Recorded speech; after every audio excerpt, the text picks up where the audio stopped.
Welcome back to Phenomena. Bentornato a Phenomena. Sono ritornata da Italia. Era bellissima. Oh my God, Italy's the best. We picked a wedding venue. Yay! Wedding bells. It's not for another over a year, so we got plenty of time to plan. But at least we went to go see a wedding venue and picked it. So exciting. Getting right into this week's Phenomannouncements, I thought it only right, rather, that I shout out an Italian establishment. So our last night there, we stayed in Fiumicino, which is the city that the airport in Rome is. There's Centro Commerciale Rome, which is more obviously the downtown area of Rome, but then Fiumicino's it's like LAX, how it's in El Segundo, but it's part of LA. Anyway, Fiumicino, there is this little restaurant called Cielo, which means sky. My last night there, fun fact, was my actual birthday, my 32nd birthday. And it was very exciting. And the girl there, ciao Giorgia, she is the owner's daughter, and she also works there and is going to law school. She's a queen. She gave me a bunch of limoncello shots, and it was great. Well, gave a bunch to John and I. And so it was lovely. It was great. Their Instagram is beautiful. I will say, they definitely know the importance of hiring a good photographer for their food, because all of their their posts it's aesthetic. You know what I mean? The aesthetic is just mwah. It's chef's kiss. Lo sai, mi capisci? Highly suggest checking them out. And if you ever fly into Rome and want a recommendation for dinner, they're so cute. The inside, so cute. It's so cute. It's so cute. We literally had our last dinner there, and I was just sitting there with little Aperol Spritz, 30-second Aperol Spritz of the trip. Just kidding, probably more than that. It was a great trip, honestly. 10 out of 10. Would recommend. Vai Italia. Go to Italy, for sure. Anyway, without further ado, this week's episode. Oh, did I mention I'm Mimi Dibs? I'm your host, Mimi Dibs. So anyway, this week's episode is guest written by our amazing, lovely video editor, Merix. Thank you so much, Merix, for writing this week's episode. I appreciate you so much. And it's about the Appalachian whistles. So the whistles, the phenomenon that is people hearing whistling sounds whilst in the Appalachian Mountains. I don't know all that much about it. I feel like it was kind of a rabbit hole that I started going down on TikTok, because video of these people recording, and then they hear a very distinct whistle, and there's this whole kind of unspoken rule of if you hear something, no, you didn't, you should not engage with or pay any mind to or interact with whatsoever with the sound, because I don't know. I don't know if it has anything to do with a mimic. The mimics scare the out of me. They're so scary. Merrick's let me know that this has a lot of cool lore, but then also sciencey stuff. Women in STEM! We love it! Let's get into this week's episode, entitled Appalachian Whistling, a tune you shouldn't follow. By Merrick. The Appalachian. Nice. Thank you for the phonetic spelling. Mountains stretch nearly 1,500 miles across the eastern U.S., winding through rugged terrain and thick forests. But what lives here is more than just wildlife and winding trails. Oh my God, speaking of which, I think John and I are going to go on a hike this Sunday. So, relatable. Winding trails, you say? It's the stories.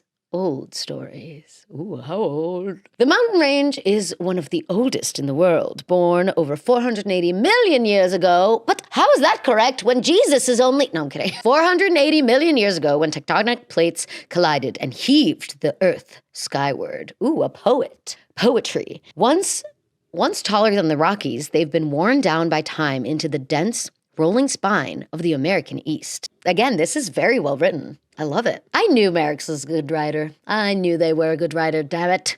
That's why I recruited them. Long before ghost stories echoed through the valleys, before coal towns rose and fell. Ooh, coal towns. I love a good coal town.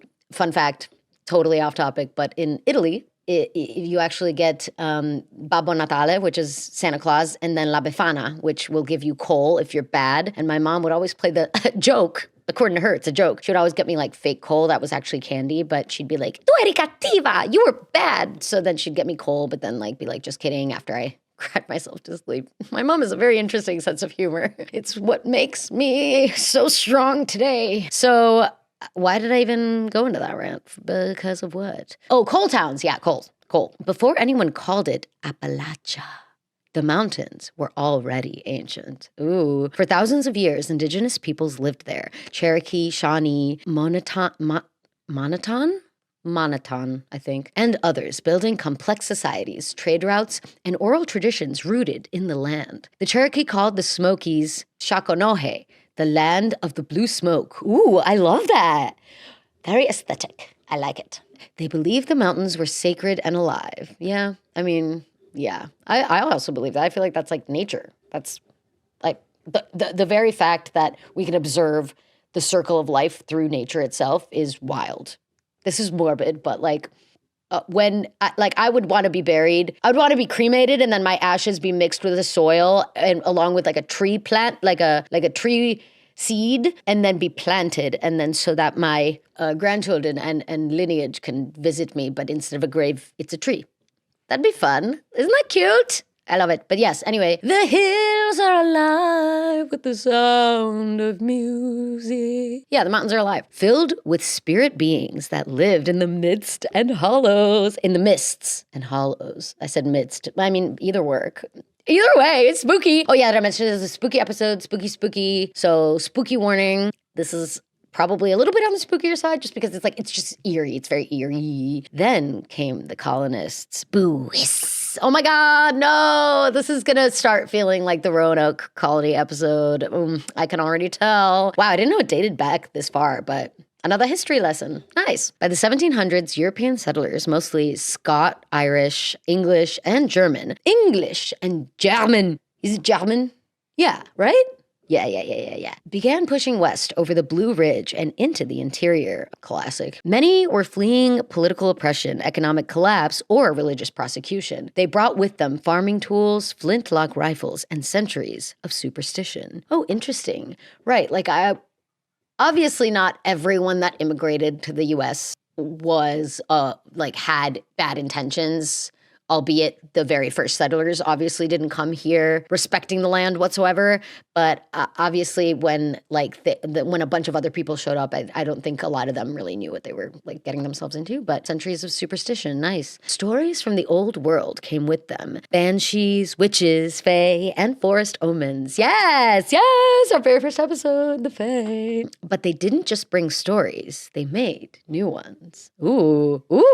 Stories passed down by campfire, whispered across porches. Oh, this is like a script. This reads like a real script. I feel like I'm reading a novel. This is great. Carved into the hills themselves, and among the oldest, strangest, and most chilling of them are the stories about the whistling. Spooky! All right, let's get into the lore. I'm pumped. I'm excited. I can whistle. See?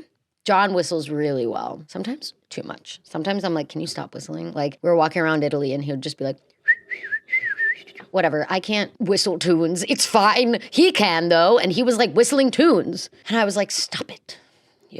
We're sharing this space with other people. Don't just whistle. The origin of this lore is murky, but patterns repeat across the cultures and counties. In some Cherokee accounts, forest spirits were said to mimic sound to lure you off the path. Yes. Oh my God. I already knew this is going to have very many hints of mimic. I don't know if anyone knows what a mimic is. Very paranormal. They're supposed to take on the sound of a loved one or someone you know. So for example, John's traveling right now and I swear to God, I'm knocking on wood. Because what mimics do is they would mimic the sound of John, for example, in the other room being hey, Mimi, can you come here? But I know John's not here. So a lot of people have had experiences like that. I haven't yet, thank goodness, but I don't know. Hey, I'm sorry, spirits that be, don't get mad. Don't blame the messenger. I'm just reporting on the facts. Welcome back to our news show where we report the paranormal facts straight from the horse's mouth.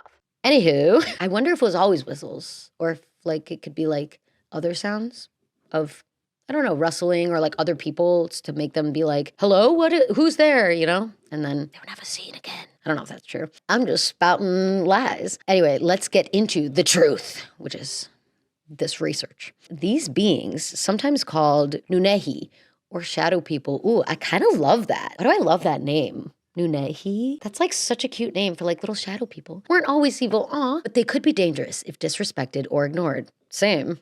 Same. Literally, I relate to that. They should put that on my warning label. Aren't always evil, but could be dangerous if disrespected or ignored. I think John could attest to that. So I get it, shadow people. I'm on your side. James Mooney, in his 1900s ethnographic work, Myths of the Cherokee, recorded tales of spirits that imitate human voices to lead travelers astray. Ooh, yes, mimics. See, I'm clairvoyant, clearly, because of the mimics and mimics. Oh my gosh, I love Mimikyu so much. My favorite Pokemon. Whistling wasn't always mentioned, but mimicry as a trap definitely was. Yeah, that's what mimics do. Among early Irish settlers, whistling was often associated with summoning or stirring something unnatural. Interesting. I didn't know that. It wasn't just like a thing people did while they worked, or like a carefree. Was there such thing as carefree whistling? Or did it only happen at like seances? In British Isles folklore, whistling could summon wind at sea, or worse, invite the other crowd, fey beings, if done at the wrong hour. Ooh, I already know that I would abuse that power so bad. I would abuse the out of that power. Sorry, not gonna lie, I would, and then I would just fall for a fey trap. I think we've established this already in the Fairy Circles episode. Go watch that. First episode is season 2. Speaking of, did I mention this is episode 6 of season 2? Anyway. I just figured I'd throw that out there. I usually mention in the beginning, but who knows what I said? I don't even remember what I had for lunch today. That belief crossed the ocean and stuck. Later, Christianity layered on its own warning. For some, the whistle was the devil. Of course it is. Of course it is. Everything's the devil. Everything's the work of the devil. Satanic panic, the devil. Everything. The occult, the devil. Goth people, the devil. Metal music, the devil. Don't get me started. For some, the whistle was the devil, testing your curiosity. Oh, just like they test you and tempt you with the sin of having a good time because all of, humanity is supposed to be this crushing, horrible thing where you have no pleasure in life. Again, don't get me started, clearly. A simple sound that could lead you astray, get lost, or lose your mind. Ooh, that's cool. That's scary in a cool way. I'm not saying losing your mind is cool, even though I feel like we can all relate to that, what with Trump being a loose horse in a hospital. If you get that John Mulaney joke, you can stay. Losing your mind. It's not always fun. And I could imagine that's kind of how I feel when John, there's certain sounds I really don't like that really just trigger my brain in the wrong way. And John can attest to this. If we're listening to a song or if he's making a sound, I'm like, stop it. I don't like that sound. Please stop it right now. If I just heard whistling nonstop, I'd probably lose my mind as well. Across all those versions, the same details echo. Number 1, the whistles sound human, but it's too clean, too perfect. No breath. Eric, I swear to God, I know you wrote that in there because I breathe a lot and sorry for breathing. It's funny because they're my video editor, obviously, and I love obviously chopping all of my videos up. And I was like, take out every breath. Every single time I even breathe, take it out. So yeah, I guess I can't, I'm sorry I can't be a supernatural perfect version of myself. No breath, no wobble, like a recording that already knows your tune. Ooh, auto-tune? Jason Derulo. It responds. Whistle once, it whistles back. Ignore it. It gets louder. Or closer. Ooh, wait, I thought you were supposed to ignore it. Oh no. Is that... Or maybe it gets worse before it goes away. I don't know. I don't like it. It's always near places you're told not to go. A cave. Okay, wait, these are different parts. So the first part was the whistle sounds human. The second part was it responds. The third is it's always near places you're told not to go. A cave no one's entered in years. A trail that grew over. Part of the woods where the animals go quiet. And that's the other thing. Before the whistling, the forest goes silent. A sudden hush, like it's holding its breath. Ooh, and also animals know, you know what I mean? If an animal is running away from a place or a sound or an entity, I feel like you should follow them. I don't know. Yeah. Oh my God, wait, don't get me started on hunting. Can you imagine hunting? No. That'd be terrifying if the forest all of a sudden goes silent, all the cicadas, just every single sound that usually is ever present when you're camping and stuff. That'd be, oh my God, I hate that. I hate that so much. I really don't like it. What happens to people who answer the whistle? Sometimes they go missing or they come back different, quiet, disoriented, and sometimes they won't talk about what they saw. only what they heard. Ooh, that's also giving fae and changelings, especially because the whole like lore of changelings, right? As we talked about in the very first episode of Phenomena, is that fae and changelings, like one of the theories is that they like swap a baby or a person out for a changeling, and then that person like isn't actually them. So yeah, I can kind of see how a lot of these like lores and stories blended together, but especially in the Appalachian Mountains, it's interesting. It has its own version, and in that, you know, a lot of people say that they've heard whistles, which is like so eerie, man. But I kind of love it. I don't know. It's either that they're a changeling, right? They came back and they're like not really themselves, or it's like so traumatizing, whatever they heard. You know, in what's the second thing of Hunger Games? Catching Fire, right? I feel like that's my favorite one, so I should know it. But it's the one where the arena is a clock, and there's one piece of the clock where it's the Jabberjays and they like mimic the sound of your close ones being tortured.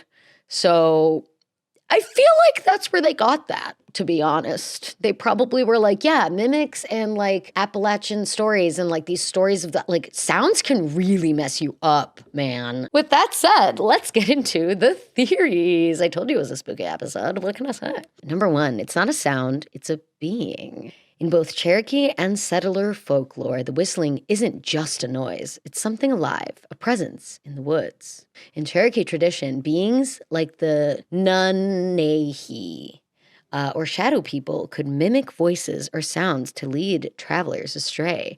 These are not ghosts, but ancient, non-human presences, tricksters or guardians of sacred places. Ooh, so like if people are getting too close to like the sacred places, they like lead them away. But then I wonder if like, are they malicious or not? Do they just like, do they only do that if they feel like they're threatened? I don't know. I kind of like it though. I like the Nanehi. They're just very like, you know who they remind me of? The sprites in Princess Mononoke. Is it Princess Mononoke? I think that's where they have the little forest sprites, right? 100%. Tell me that's not the Nunehi, the Nunehi. Come on. I'm right. And that's that. So later, European settlers gave it a different face. To them, the whistling was the devil. It's the devil. Just the devil. Or death omen. Okay. They just like didn't even care to like ask the people that have lived on the land for centuries, like, what is it? What do you think it is? They're just like, it's the devil. All right, sounds good to me. If you heard it alone in the woods, it meant something unnatural was nearby, something that didn't belong. According to the Cherokee and European myths, if you whistle back, you're accepting the invitation. Ooh, yeah, right? Like what I said, I didn't know if you had to like whistle back. I've heard that if you give it any attention whatsoever, if you even like are out there and say anything like, did you hear that? Or like acknowledge it in any way like that, it's also an invitation. So, yeah, I don't like it. If you hear something, no, you didn't. Just pretend you didn't, get in your car and book it out of there. Just, they don't want you there. And you know what? Why would you want to be there at that point? No, thank you. I'm actually good. Number two, it's all in your head, but that doesn't make it any less real. Ooh, facts. Another theory says the whistling isn't supernatural. It's psychological. Ooh, but then it's also like, I guess, wouldn't that fall under the mass hysteria umbrella, right? Is like so many people have attested to hearing it, or they've like sworn that they have heard whistles and other such sounds in the Appalachian Mountains. So, interesting. A survival response triggered by fear, isolation, and a brain desperate to make patterns. Ooh, I don't like that. This phenomenon has a name. Apophenia. Whoa, apophenia.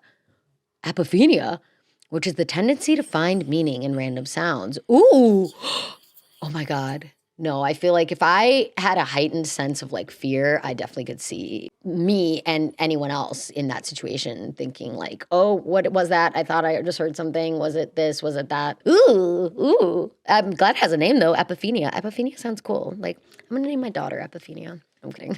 In dense forests with echoes, wind, and bird calls all blending together, your brain starts guessing. Yeah, the brain is really good at that, just filling in the gaps. And it is a survival instinct, but then that also like, that's what leads to like stereotypes, is just the brain being like, small information, we make big information. Yes. If this, then this. And it's like, not always. Like bears, they take bears. If look fluffy, why not friendly? If look like friend, why not friend? That's literally your brain in a nutshell. If not friend, why friend-shaped? Thank you. Thank you for coming to my TED Talk. A high-pitched bird call becomes a person. A strange echo becomes a whistle. And once someone told you that whistling means danger, your brain wants to hear it. Ooh, that's very reminiscent of like the fairy circles episode, how like one of the theories was that you expect something crazy to happen when you're in the fairy circle, like the mushroom circle that is the fairy circle. So like you start to notice weird things, or like you and like whoever else you're with is like, yeah, that is weird. Whoa, that's like, yeah, it's just kind of like confirmation bias. Good old confirmation bias. Women in STEM. It's funny because I do not have a STEM degree whatsoever. I have an advertising and cinema and PR degree, and my master's in business management. Look how far that's gotten me. Phenomena! That's a business. It is a business. It's a business. Oh my God, we have merch. I'll mention that at the end of the episode, but stick to the end because we have merch, so I'll tell you about it. Some psychologists argue it's not the forest that's haunted, it's your expectation. Yeah.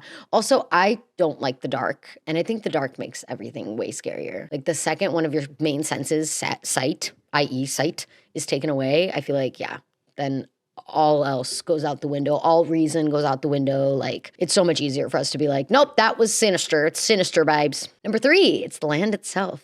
Singing. Oh, this one's cute. I think. That's what it sounds like. The hills are alive. In a handful of documented cases, the whistling has been attributed to natural acoustics. Ooh, Red Rocks? Red Rocks Amphitheater, anyone? Colorado? Oh my God, I went to see Glass Animals at Red Rocks. Epic, fantastic. Specifically, wind moving through limestone formations, rock hollows, or abandoned mine shafts common in the Appalachian region. Yeah, like wind can whistle when it goes through narrow spaces, which is what whistling is. I think I just explained whistling.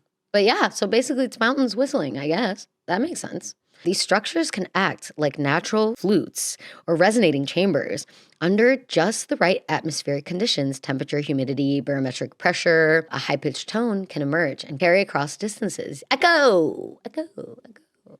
Nice. In 1997, researchers from Appalachian State University recorded irregular whistling in Blue Ridge caves that turned out to be wind harmonics caused by seasonal drafts. Ooh, were they harmonizing? That'd be pretty. I like that. Add in echo and delay. And it can easily sound like the whistle is responding when really you're just hearing yourself. That is very scientific. Thank you, Merrick. I appreciate that. I appreciate the wide range of theories. So maybe the forest is whistling back, but maybe it's just you. Maybe it's all in your head. Thanks, Merrick's. Thank you for discounting my experience and gaslighting me into thinking that it's just in my head. No, I'm kidding. Or maybe it doesn't matter, because either way, if you hear it, don't answer. Oh, I love that is a good ending, because it's true. Yeah, like TLDR, just don't answer. Just don't answer. Just go away. Just walk away. Just be like, actually, I forgot. Is my stove on? Oops, I have to go home now, right now, like ASAP. So don't say I didn't warn you. Don't say we didn't warn you. Yay, that was a fun one. A spooky mid-season ep. I love it. Ooh, Pokepic. Chatot, the music note Pokemon. Ooh, you know which Pokemon I actually thought of? What's the thump one? Fan Thump. And he's the little guy. He's a little guy in a tree. And he's cute. And he reminds me of Nanehi. The Nanehi. Chatot's good too. I like it. Pokedex entry. It mimics, there you go. It mimics the cries. That's perfect. It mimics the cries of other Pokemon to trick them into thinking it's one of them. This way, they won't attack it. Ooh, great survival instinct. We love it. Good job, Chatot. Is it Chatot? Chatot. Chatot. I like it. That's good. That's cute. Yes, we have an email. Please send through your phenomena experiences. I've gotten quite a few already, which I love. I'm so excited. If this is your first episode of Phenomena, we talk about your phenomena experiences, hence the name Phenomena